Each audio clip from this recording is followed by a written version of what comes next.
Hello, Massimo. I want to check that you can hear me.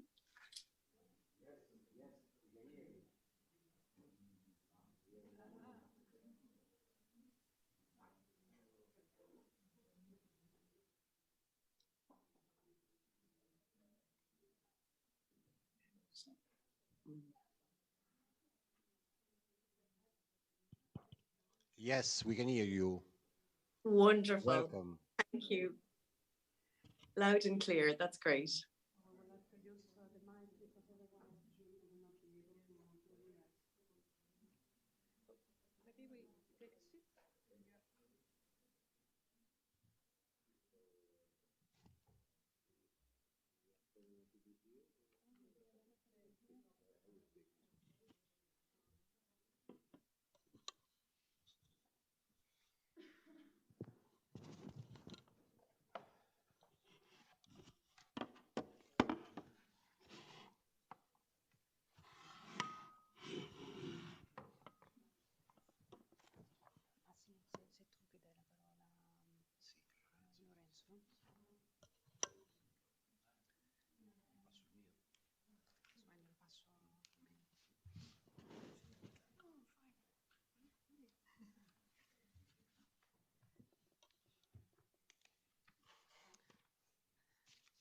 So good evening, everyone, and welcome to CEPS. Many thanks for joining us in this event, which is about investing in the future of the EU, InvestEU and the role of national promotional institutions.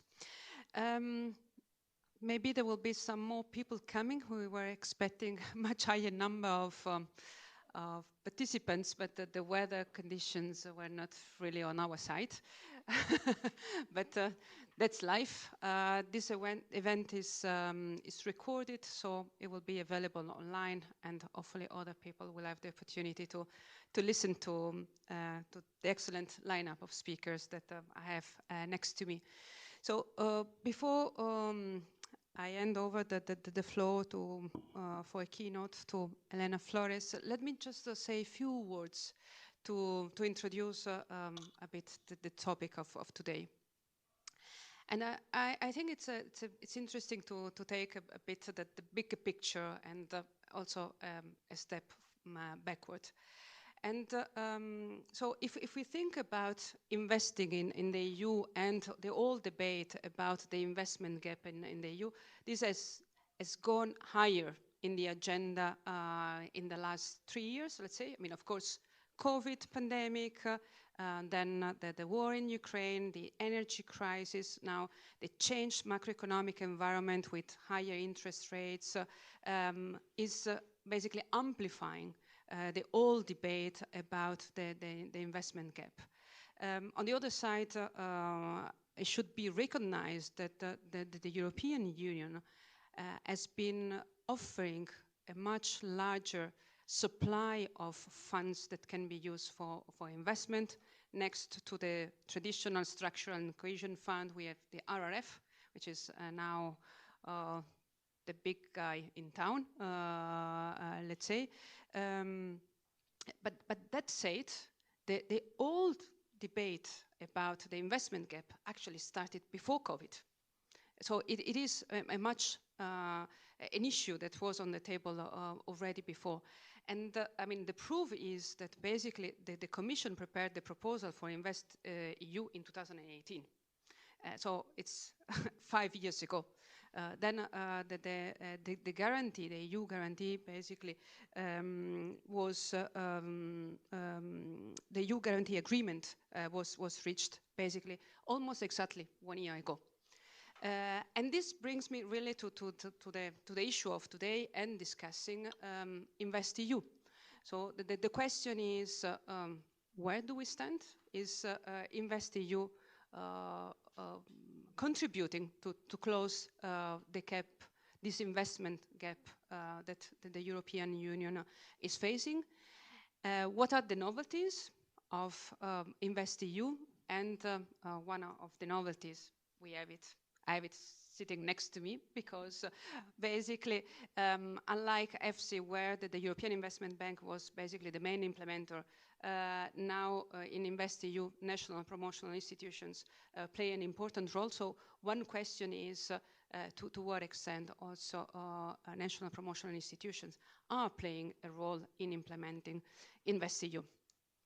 Now, with that in mind, I would like to give the floor to Elena Flores. She is Deputy Director General at DG ECFIN. And I would like to ask her really to give us a bit of an overview of what is the state of play of InvestEU, but also from the perspective of the Commission, where the challenges are, and maybe whether there is any room for improving the current situation. Elena. Thank you very much. Thank you for the introduction. And in fact, you set the scene very well, because clearly that InvestEU didn't start its life, let's say, after the current crisis, but quite long before. And in fact, it was clearly, the question was, well, what next after EFSI? That was the clear thing. We cannot just stop there, because it proved to be a very useful instrument.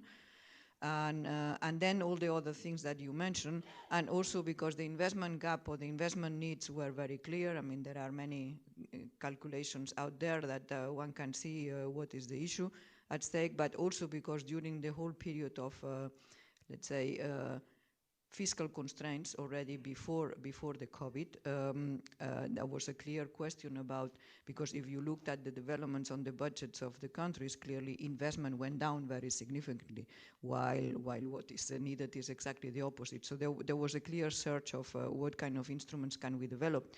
And in fact, now we have the big brother, let's say, which is the RRF, which is very big.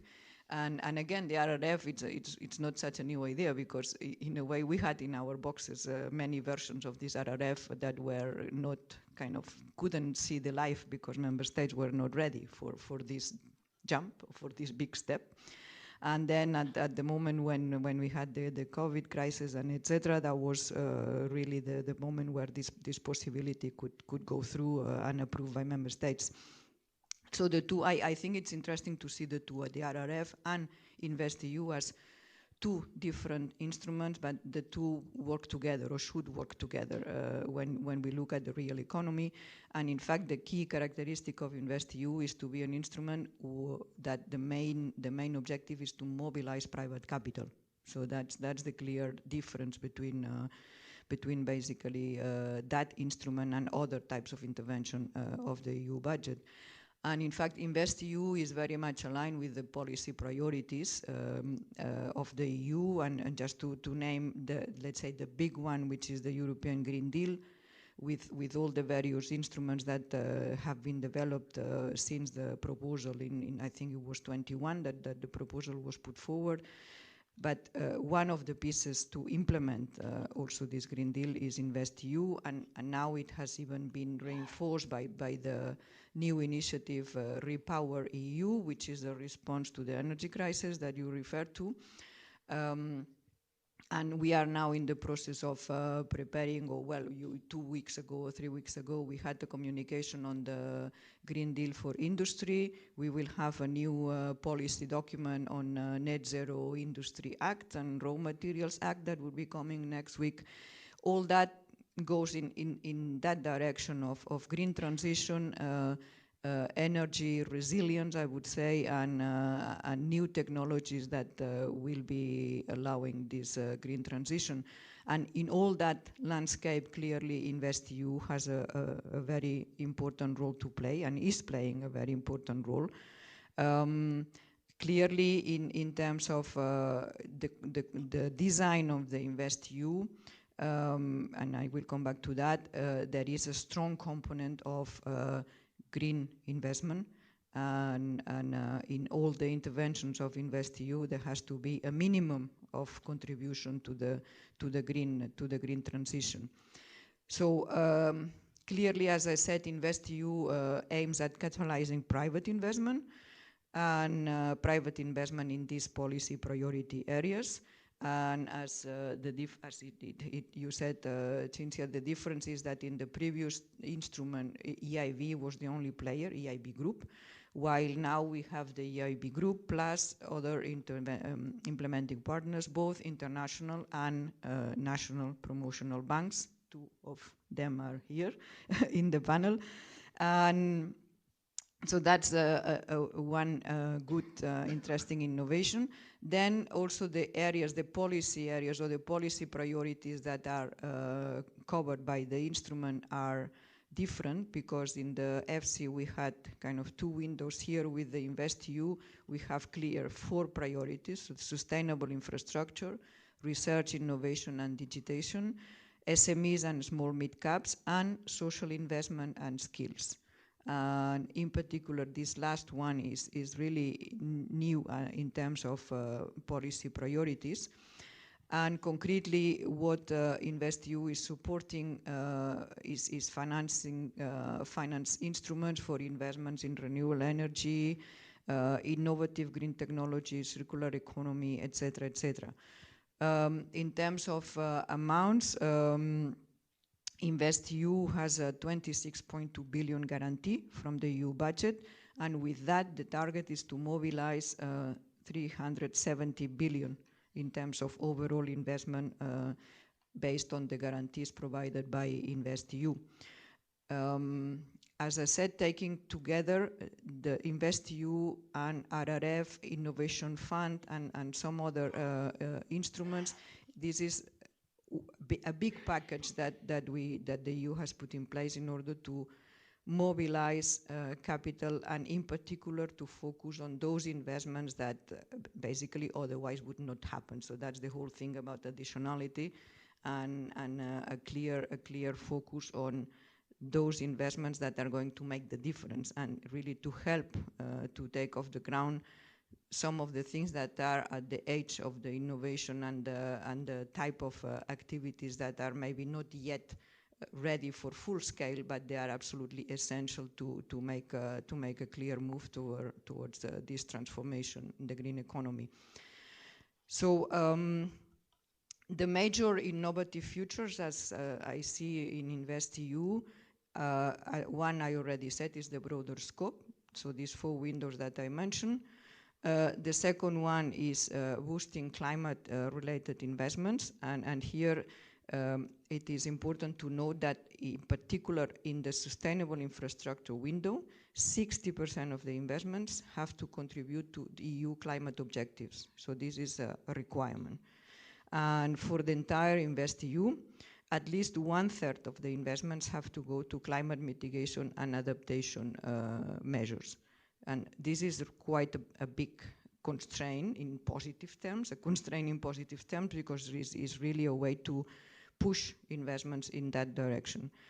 And then the third innovation, as I see, is this one on the specific focus on skills, education, and social inclusion. This is really a new area. And we think that it is very important because this upskilling and focusing on those sectors that are key to accompany the transformation is very important. It is also important to make sure that investments are truly sustainable, and for this we have also a requirement which is upfront proofing of environmental and social sustainability. So all the projects have to kind of comply with this sustainability proofing.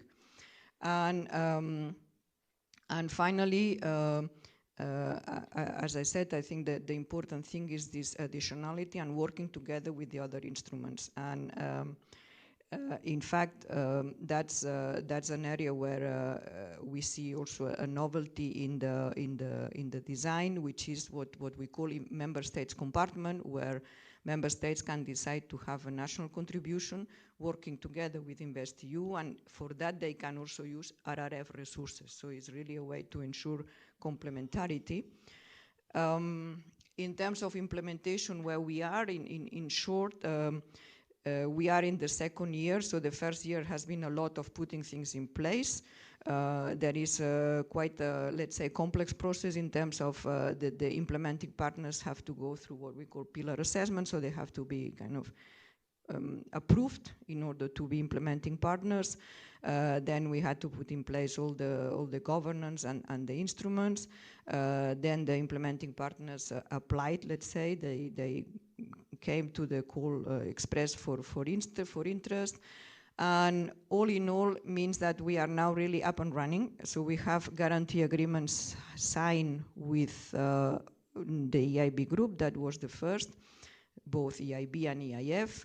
We have guarantee agreements signed with the EBRD, with the Nordic Investment Bank, with the Council of Europe Bank, and with a number of national implementing partners, CDP, CDC, ECO, etc., and a number of others in the pipeline.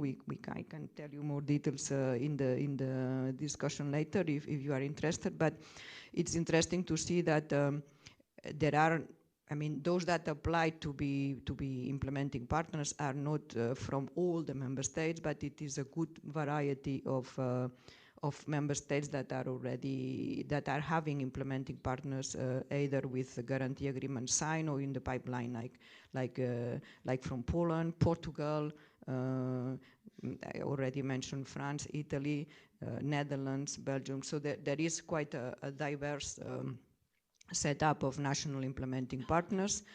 By now, we have around 26 billion available, as I said, and about 21 have already been committed. We have one of the key bodies, let's say, in the management of InvestEU, which is the investment committee, which is the committee that approves the projects and the operations, is up and running and has already approved about 70 investment operations. As I said, we have also the member states compartment up and running, with a number of member states participating, like Romania, Greece, Bulgaria, and some others in the pipeline: Finland, Czech Republic, Malta, Bulgaria. And so this is very encouraging that all this is already in place. I have to say that sometimes it takes time. It's a difficult exercise for many reasons, because practices are different across countries. The legal system is different. We also have to implement and to be fully compliant with EU financial regulation, with EU state aid rules. And those things do not apply exactly in the same way across the board, because it depends on also the national legal systems, and it depends on the type of products that the implementing partners are proposing to implement, and those products are not equal. Some are similar, but almost never equal, and so all this needs to be adjusted in the process. But the good thing is, as I said, that there are already a lot of results. And I hope that now the money will really reaching the real economy very soon. Maybe just to give you a couple of examples of the type of things that are already being approved. There are, for instance, around 44 projects in renewable energy plants, mainly in South Europe countries for the time being. But also there is a very important project approved, which is called Fiber to the Home, which is a network of internet in Central Europe. There is a project called Aquila Clean Energy, which is a renewable energy pipeline in Spain and Portugal. Green Generation Fund in order to support innovative food and green tech startups. Pure battery technologies, that's another very innovative project. So just to give you an idea of the type of things that InvestEU is financing. In terms of geographical distribution, so far, I would say there are a number of countries that have already benefited from some of the approved operations, like in Spain, France, Germany, Italy, Poland, and obviously the more that implementing partners come into play, the more that will get diversified across the European Union. Maybe a final word on a couple of aspects that are complementary to the core of the InvestEU, which is the money, let's say, and the guarantee agreements. There are two things which are part of the InvestEU, which is the advisory function and the portal. And the advisory hub, it's an important one because there as well we have, let's say, a contract between the EU and some of the implementing partners that have proposed their advisory services. And that includes the EIB group, EBRD, but also some of the national implementing partners like CDP. That they have also an advisory function, and this is very important because that's a way to really help the projects to get ready and help to build a pipeline, which is a pipeline of good projects, and get that prepared in order to be ready to be implemented. So this advisory function is really critical to ensure that projects can really be developed and be eligible for InvestEU.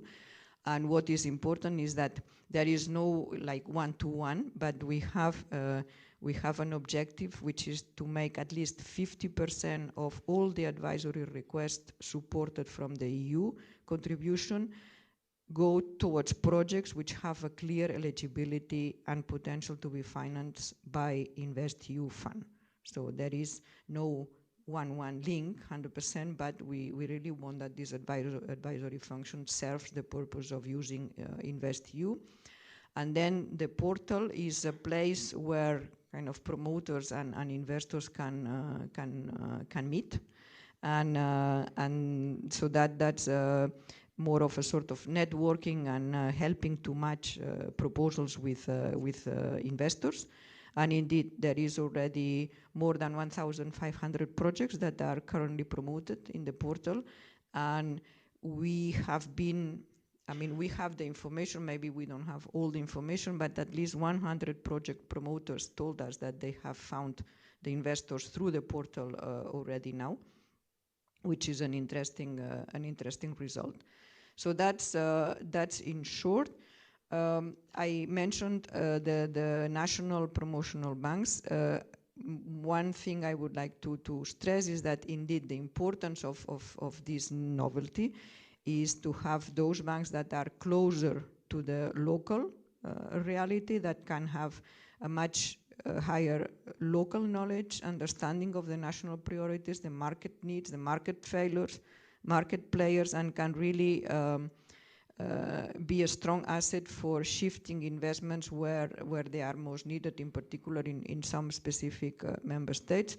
And a number of those national implementing partners, they have also very good experience and track record already to be working together with the EIB and the EIF. So this is another component, this working together, but with this local knowledge brought by the national implementing partners. Now, looking ahead, we obviously we will have to see how quick, let's say, the available budget in InvestEU is going to be used. We will have to see from the experience whether the allocations across windows are okay, or we have to make any reallocation or any change. We will have to see also with the new developments like the Green Deal industry, like the net zero, etc., what will that bring, and whether the role of InvestEU will kind of remain the same, but with maybe higher needs, or we'll have to go to also more some other specific areas. So that's a bit what we have in the near future. So I would say, on the one hand, to make it work as it is, fully and quickly, also because we have part of the money coming from Next Generation EU with very tight time constraints, which means that those money coming from Next Generation EU has to be signed in projects at the latest in 2024. And all this means a very straight jacket, I would say. So we have to make that work efficiently, and then be ready to adjust the instrument if needed in the coming months, I would say. Thank you.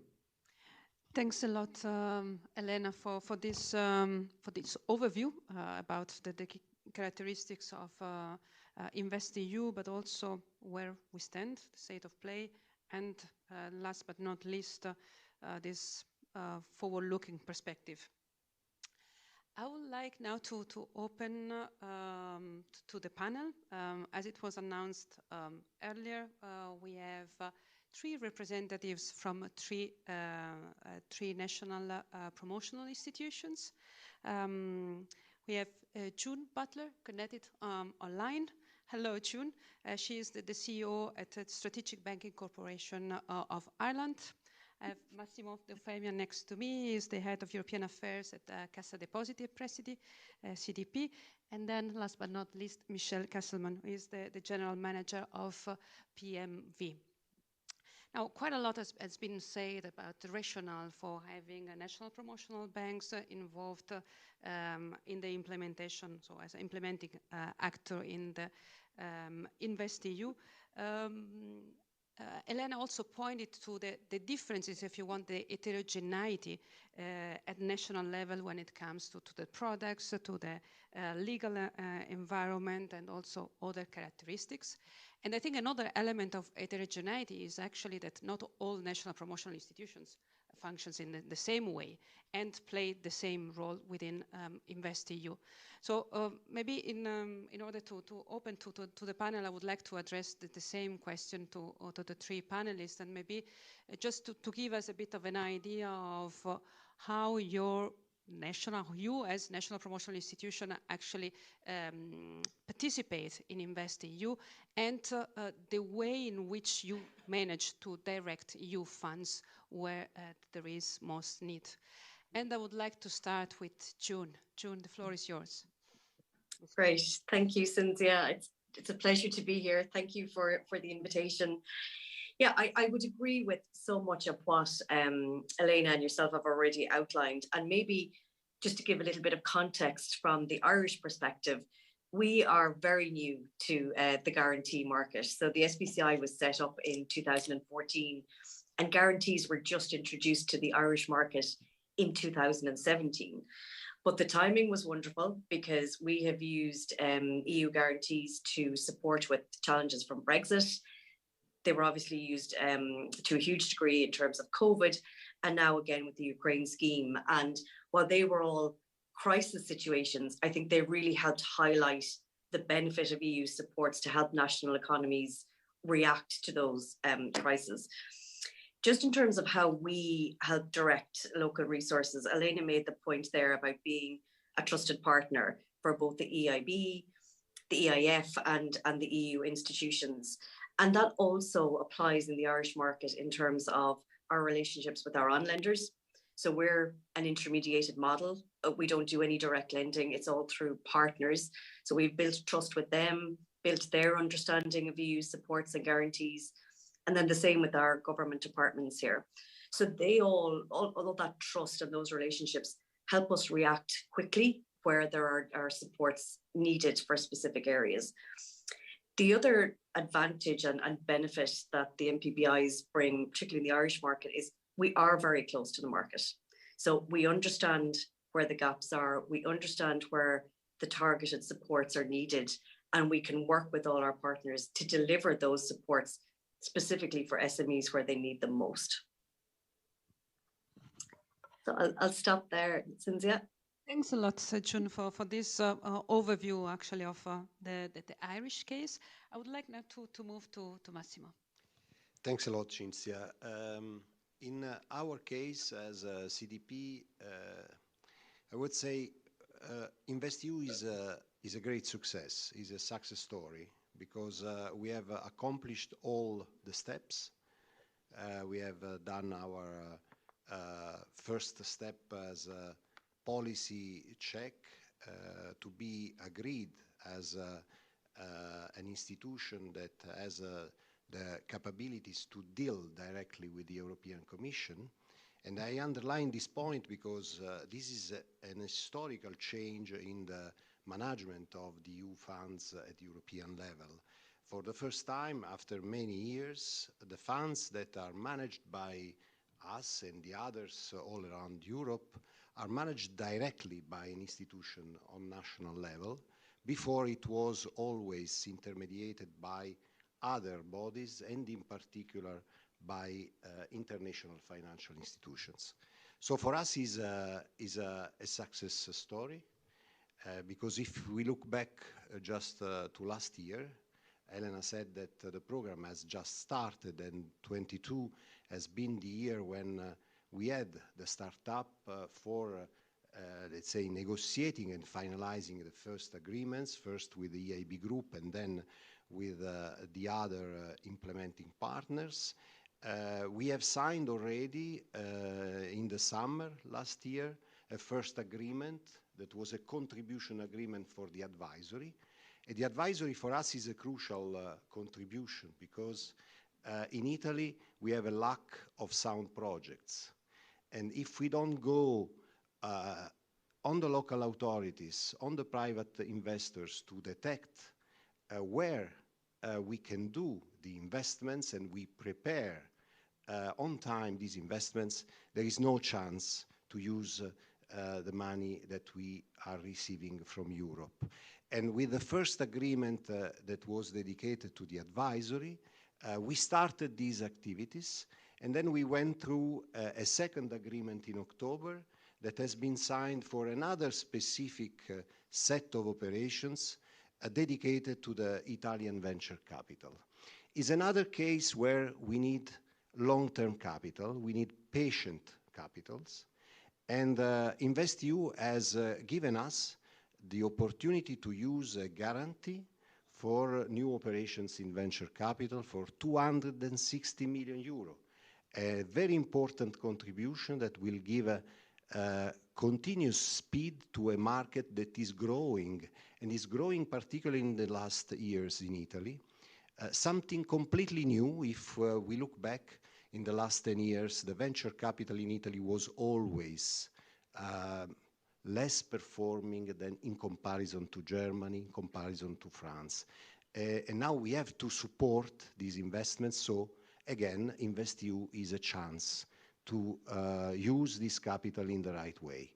And we have not finished, because a few weeks ago, with the participation of Commissioner Gentiloni, we have finalized all the agreements we were negotiating for several months, and we have now a full package of products, because CDP is also managing facilities for public infrastructures dedicated to sustainable infrastructure, social infrastructure. Then we have a facility that is dedicated to the Italian companies investing in research and development and energy efficiency. And finally, something extremely new and extremely important for us is 100 million in equity that will be invested to support with the real estate funds social housing initiatives in Italy. And at least in our market, we have a huge need of this kind of interventions. So you see that the picture is positive. We have a lot of challenges for the coming months. I will perhaps come back to the challenges we have in front of us. But before closing, I would like to use another couple of minutes and inviting my colleague Lorenzo Fidato, that is the head of CDP Advisory, to give you some information on the kind of projects we do on the ground. Please, Lorenzo. Thanks, Massimo. Hi, everybody. I'm really pleased to be here. And actually, I'm here to testify that being part of the advisory hub of InvestEU is really a good opportunity for CDP. Actually, is a great opportunity. We were able to perform a large number of advisory projects thanks to the help of the InvestEU.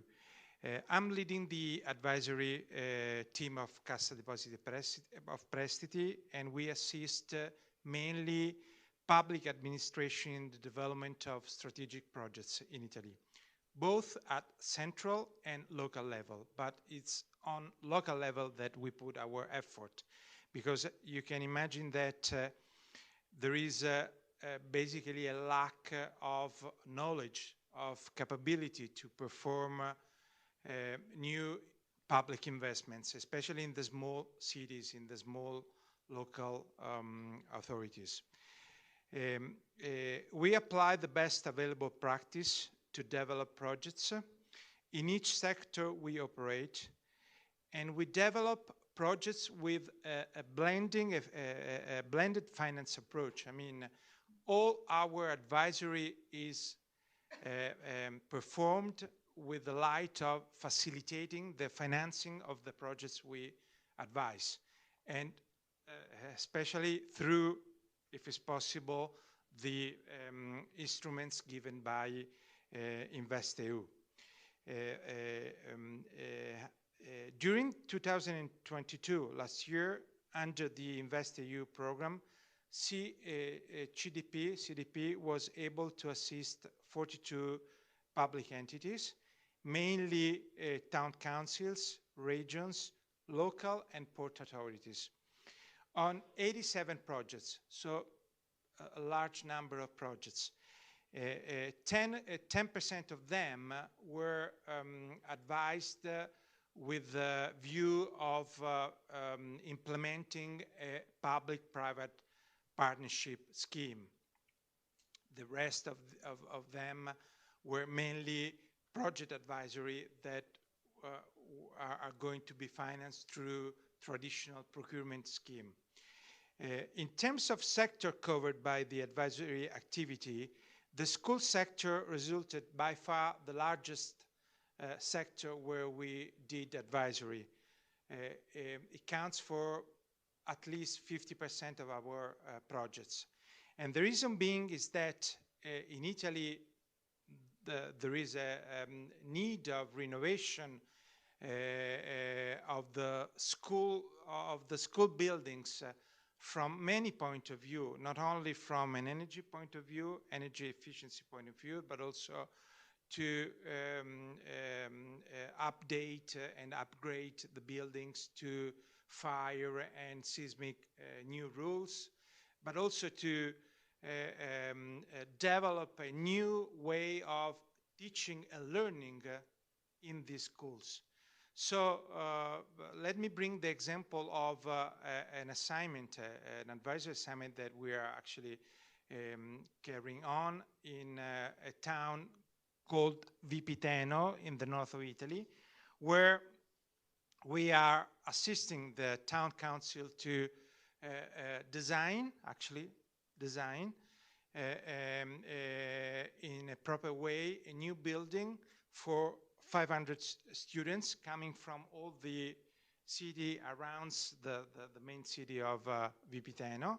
This is a 15 million euros investment, and the building will be fully renovated to become a net zero building. So, I mean, the best practice. So, at the edge of the innovation in terms of efficiency, there will be a production of green energy in the actual building, and indeed the project will be given additional funds from the Italian Power Authority. So it's really on the edge of the innovation, and the building itself will be enlarged to accommodate some new facilities that will be used also by the local, by the social community. So this is to say that really we are thinking to a new model of schools, and this is really a great example. And our advisory to the town council is actually based on advising on technical and legal issue, especially for doing the right and the proper design stage, the design plan, but also advising the town council to how to perform the bid. And we also were engaged in doing project management, so to reach the milestone that the town council was thinking to achieve. And this is quite important because you can imagine that sometimes some projects are meant to be carried out in 2-3 years, but then at the end of the day, these projects are carried out in 10 years. Also small projects, such as a school project. So you end up with a design of a project that is not up to, is not appropriate anymore, because it's not at the edge of the innovation anymore. So I'm here to testify that really these instruments of the given to us by being part of the advisory partner of InvestEU is really a great marketing tool, because helps our client to put in place a new approach in managing public investments. That's it.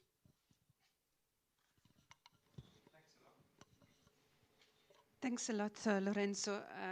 I hope this is just the first of many examples and many actual cases in which EU money is spent and reaches out to the local communities, which I understand is one of the main challenges. I would like now to move to Michel. Thank you. As for PMV, PMV is the regional NPBI here in Belgium for the Flanders region.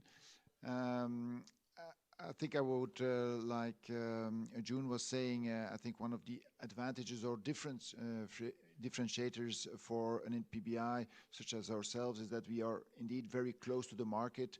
We are embedded in the ecosystem of innovation, for example, with university, with research hubs, also with the SME market, for which EIB or EIF in Luxembourg seems far away, even seen from Brussels, and sometimes a hurdle to get finance because they think it's a too big institution, and working with a local party that they know and have been worked with for different programs facilitates the distribution of the EU funds. And so that's where we see a role for ourselves, but nevertheless that does not mean that we do not continue as we did before. For example, under FC we were working together with the EIF and EIB to implement certain programs here, and we continue to do that. In parallel to that, we did get peer assessed and are now applying in the final stages of negotiations on the guarantee contract under InvestEU, but for a totally different program, which is innovative and sustainable infrastructure for example, hydrogen distribution, hydrogen creation, generation, which is something new to us, to this market, and where we see clearly a very big advantage of these funds helping people setting the step that otherwise would be very, very difficult and probably not happen at the scale it is. It may happen now thanks to InvestEU. So we are very fond of this program. At the same time, we still have to start implementing it. So it's good to have all these checks and balances up front, but in the end it comes down to the projects that get financed through InvestEU money that will make the difference for the economy. Underlining maybe let's say the reason for InvestEU to include NPBIs next to the aspect of being closer to the market is also the fact that indeed NPBIs are structured differently across Europe. For example, ourselves, we do direct equity investments, we give mezzanine or venture debt or guarantees. You will see many other institutions that are organized as banks also giving senior loans, something that we, for example, do not do. But then you have others that do not do any equity investments. So it's very hard to make one program for Europe as as the economic environments are very different region by region, country by country. And at the same time, the institutions in those countries have different experiences, different backgrounds, and therefore apply different products in those markets. I'll stop here and then leave it to you. Thanks a lot. So I think we got quite a sense of the different roles of the different institutions, their role and how they operate. But maybe I would like to go for a second round of interventions, very quick, before we open the floor for questions. And then I think the next question is, so what else needs to be done? Where are the challenges and where you see your role really in overcoming the challenges? I start again with June. Thank you. Yeah, I was listening there with interest to Elena, and she highlighted that the investment gap was there long before COVID or the war in Ukraine, and certainly in the Irish market, the investment gap has been around for, I'd say, about 10 years since the last recession. And while financial products are really important, one of the things that we are working here to help support is to build confidence in SMEs to invest. So they were, I suppose, burned a little bit in the last recession. Confidence levels are low. In terms of the Irish market, debt levels and leverage levels are also low. So there is an opportunity there to use debt to invest in growing their SMEs or in growing their businesses, but the confidence isn't there at the moment. In terms of helping build that confidence and bridge that gap, the products that we use make available longer term loans, so up to 10 years, which are really beneficial for SMEs and give them the confidence to invest. The benefit of the EU guarantees allow the interest rates to be reduced. Again, it's a good incentive for businesses. And then the other huge benefit we're seeing in the Irish market is the ability to reduce the collateral or the security required, because that's often a big gap for businesses in terms of getting the debt to make that investment. So there's some of the ways that we're working to build confidence to help fill that gap. And maybe just to give you an example, we had a long-term loan scheme a couple of years ago that we're in the process now of replicating. It makes up to €3 million available over 10 years to Irish businesses. And that term really gives the SME great flexibility in terms of repaying the loan, but also gives them the confidence to make those bigger investments, be it in improving their competitiveness, and also to pick up on the climate point. 30% of this scheme will be dedicated to green investments. Again, we know in the Irish market, we have a bit to go to encourage SMEs to make those investments, to make their businesses more sustainable. And this scheme will help with that. So there, I suppose, a couple of the ways that we're looking to fill the gaps. And the other point that I would just make, and it's been made, but using InvestEU products and EU guarantees to leverage and bring together public-private resources is really important, because if you look at the scale of investment that's required across all of our economies, we need those two working together, and the EU guarantees certainly help facilitate that. Thanks a lot, June. I find quite interesting that the point that you raise about confidence, especially for SMEs. Now, same question for Massimo. CDP is doing a lot. What else needs to be done to fill the investment gap? As I said before, we have now in front of us the main challenge to go ahead with the implementation. Implementation means that these resources should be transferred on the ground, on projects that are well selected and well prepared. So we combined advisory, patient capital, and possibly private resources to achieve this goal. And for CDP, this is a crucial task, because we have, as I said before, we have signed several agreements and we are covering a very large spectrum of products. So for us, the challenge is rapid and successful implementation of what we have agreed with the Commission. Having in mind that the Commission has taken, in our opinion at least, a wise decision to give to the national promoter the chance to be part of this system. So we should prove that we are able to do it. And then as a final consideration, I would say that money, in many cases, quantity of money, quantity of resources is not the major problem. The problem is the quality of what we finance, the added value, and the possibility for institutions like us to convince other investors to come with us. How we convince them? With grants for doing eventually things that are difficult, that have a market gap, and in the transition, digital transition, green transition, there are several situations where we should convince the private sector to come, and the help of the grants is a key issue. And secondly, I think that, as June also mentioned, financial instruments for us is very important, because we have all the basket of tools that we can use to have the right financing adapted to the projects that we have to finance. I mentioned social housing. Social housing is a very difficult business. It's a long-term approach. We are providing patient capital for 30 years. It's very difficult to convince a private investor to be with us.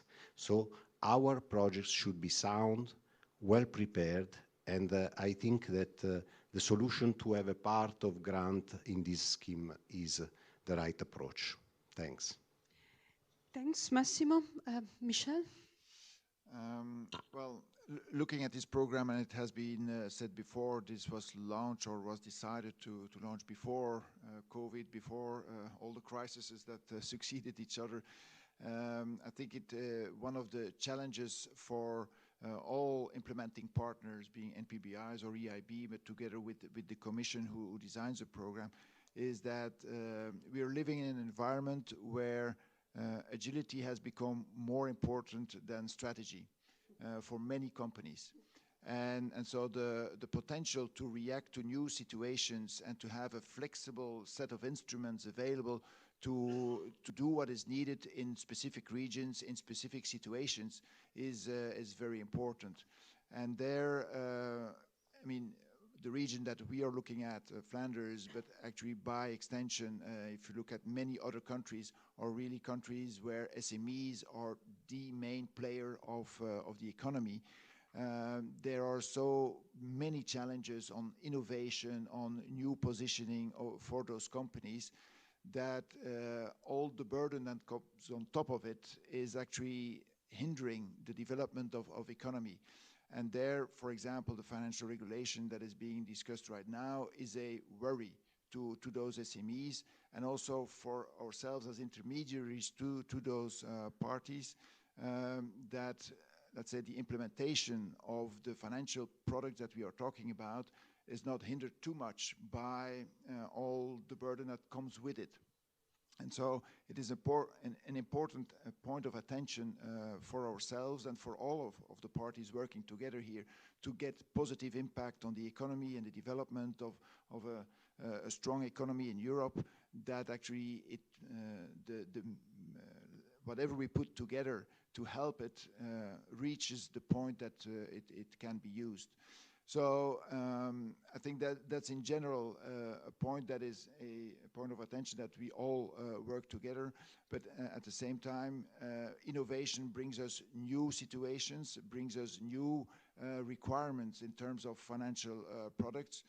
Just to give an example, 10, 12 years ago, PMV was very much in financing offshore wind. Because it was not known how you have to construct it, the lawyers didn't know how to write about the risks, it was not clear on how the electricity would come to the shore, etc. Today, all of that is obvious. We know it, and standard institutional money goes to offshore wind. But today, we're looking at hydrogen, and we're looking at other technologies where the business models have not been proven yet.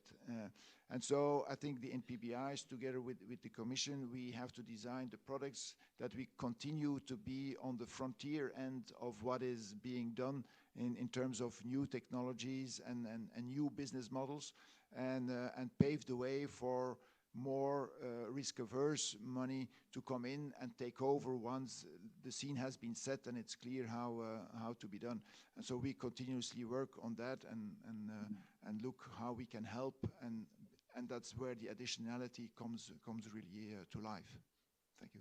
Thanks a lot. I think this was a very crucial point, the last point you made about the changes and the capacity to adapt to change and to take on new challenges.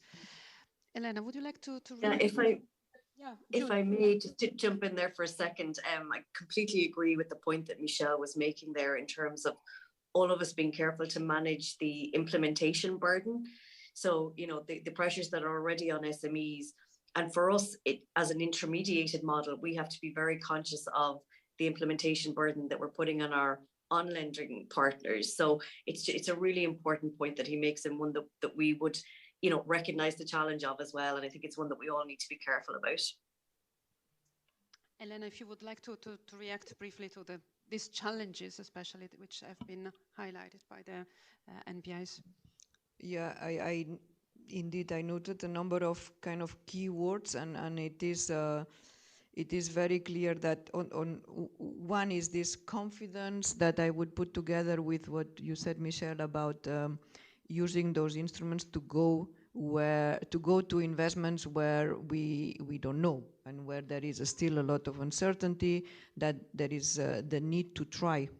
And there is no certainty that this will be able to be scaled out fully. But that's necessary in order to get this green transition in particular. So that I would say this is an important challenge that we also in the Commission are very well aware and keeping that very very clearly in the radar screen. That when we look at the projects that are coming, they have to belong to this type. Maybe not all of them, but it has to be really part of the package in a significant manner. Then the question was mentioned, the question of grants and support and being able to reduce collateral, to go longer term, etc. Indeed, I think that's the call for even being more innovative. I mean, we put this InvestEU kind of bringing together many different instruments that we had a bit all over the place, if I may say so, in the Commission. But I think we still need to do more and to be more innovative, to think about how we combine the various instruments. Now we have this possibility to combine InvestEU with RRF. Not easy because the rules are different, the regulations are not 100% equal. But this is, I think, really a challenge, that it's for Commission when designing the products, for Member States, Parliament when approving the proposals, that we need to have this very clear mindset that all these products have to be able to work together in a manner that businesses and implementing partners and real economy can really use them in an easy way. And I think this is a real challenge because the various players look at this with different angles. And that comes also to what you said, agility, flexibility, well known, the whole discussion we always have about reporting requirements and this and that, which comes from the legal design of the instruments, which are designed by the governments and the Parliament. And it's always really a fight to find a balance between, let's say, the control arm of the government and the implementing arm of the government and therefore of the private sector. And I think that at least in ECFIN, we are a bit in the middle of this, and we are very clear that in a way our role is to strive for this balance. But it is also a challenge. And last point, I think indeed that given the implications of all these transitions, green and digital, but I mean the transition is a complex phase, and the transition will not impact everybody or every geographical area in the same manner. And I think all these public instruments are also important to be looked at in terms of how do they help this transition in particular, not just to get the end point, but to accompany the transition. And here, like the skills, part of the skills and social window, it's also an important one for that matter. Thanks a lot, Elena. I want to keep you for 2 extra minutes to compensate because we started a bit later. If there is a question coming from the floor, anyone who would like to ask a question? The gentleman there.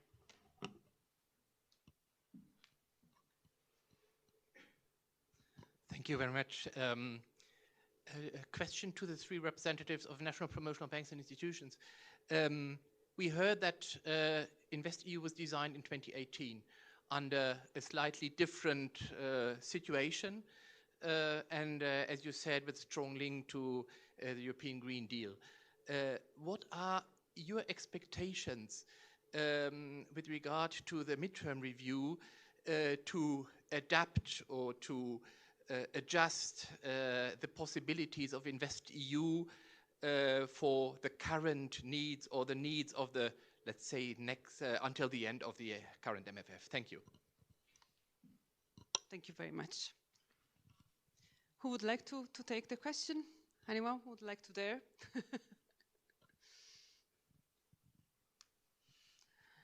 Michel, I see that you want to say something. You see that I'm thinking. Well, I mean, we are currently in negotiation of our guarantee contract.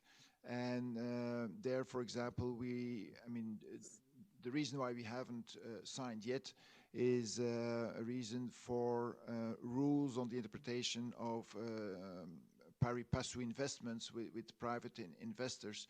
So, and I won't spoil your evening with too many details on that, but so it basically comes to what is state aid and what is not, and how do you assess that.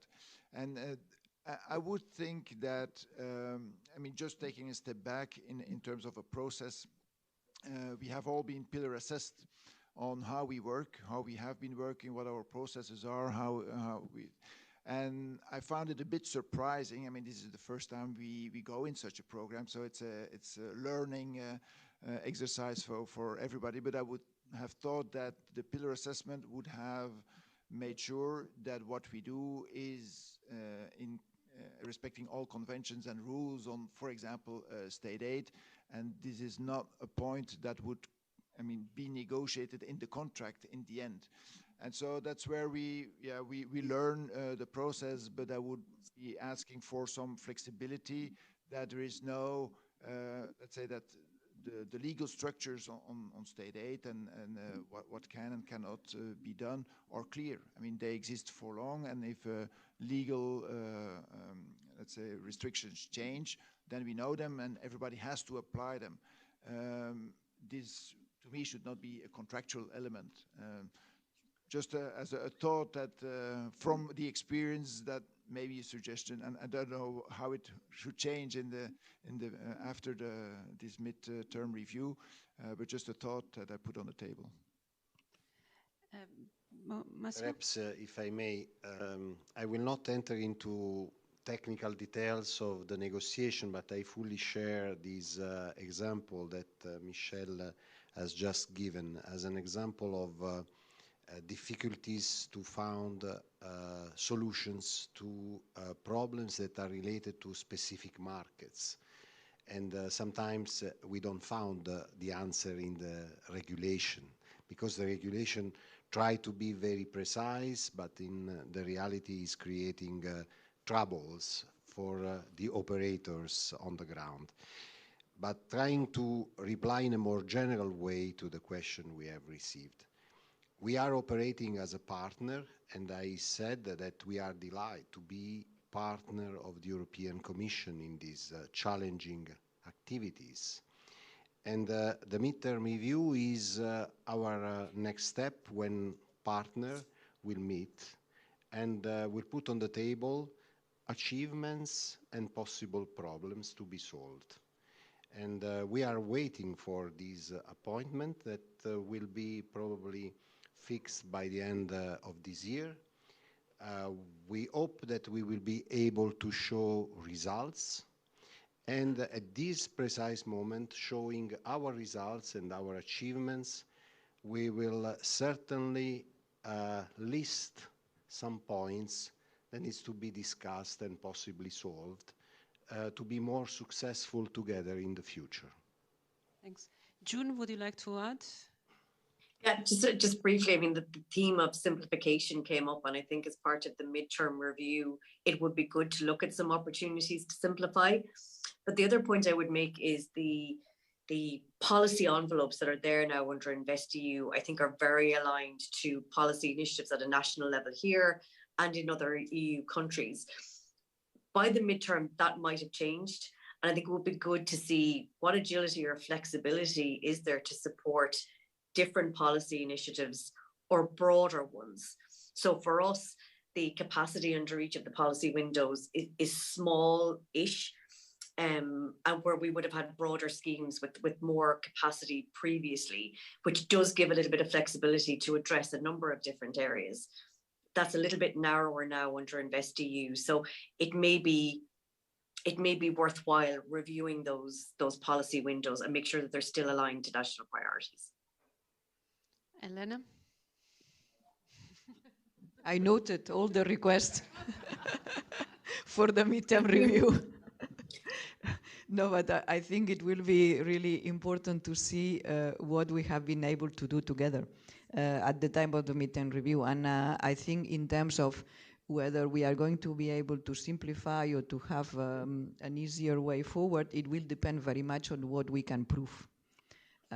And it is true that the sort of the horizontal rules that we have, in particular the ones that you mentioned, or we mentioned, that in particular financial regulation and state aid rules or competition policy, which are the two key pieces, those are basically designed for grant operations. I mean, at the origin, the thinking behind these horizontal rules of the game is not so much something that has been designed for financial instruments.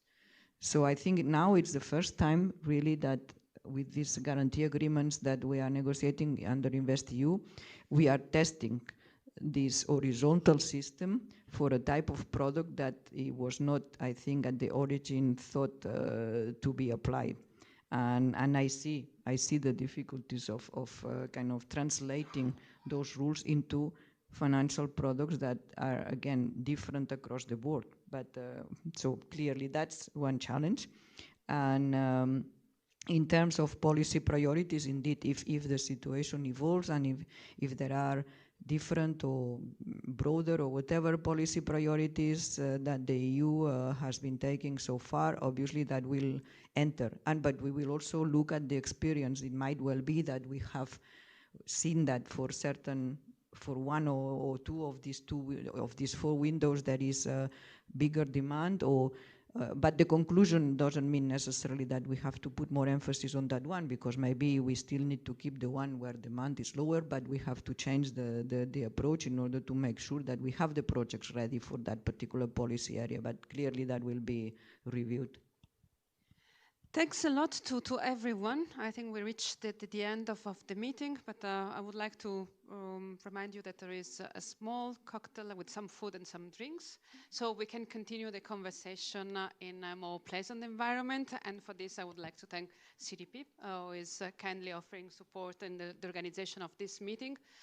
I finally want to thank all the speakers and all of you who have taken the time to come with us this evening. Thank you very much. Thank you. Bye-bye.